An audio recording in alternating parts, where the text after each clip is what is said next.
On the road, I'm at Smith & Edwards, north of Ogden, Utah, with Mike Voss, sporting goods manager. Mike, what can you tell me about Smith & Edwards history? Smith & Edwards is an icon. Smith & Edwards is a tradition. If you lived or grew up in the area, we're famous. I've even been on vacation places, and people will recognize me and go, "You're from that store in Ogden, Smith & Edwards, aren't you?" It's just, once you've been here, it's an amazing, memorable place. I was reading up on Smith & Edwards. It's older than all of us. It's been here since right after World War II, which is pretty amazing. And I imagine that was the opportunity to start the business, was World War II surplus.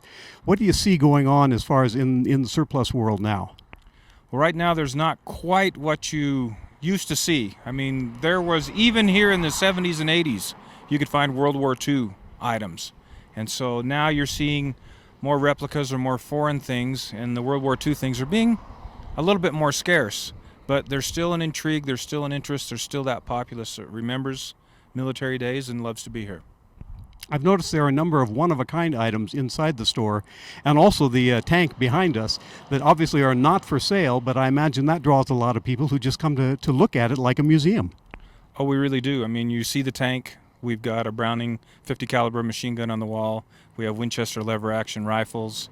There's a Jeep back there in the back in the military surplus department. There's things that people have thought maybe are disappearing, but they're here for you to see.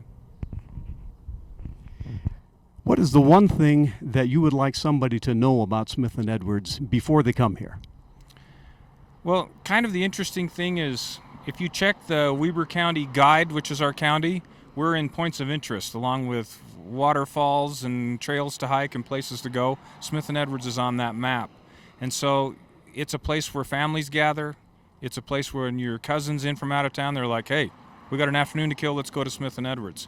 So I think there's enough interesting things here. It's like an adventure when you're from out of town. Well, it's an adventure for me, and I'm from out of town. Thank you.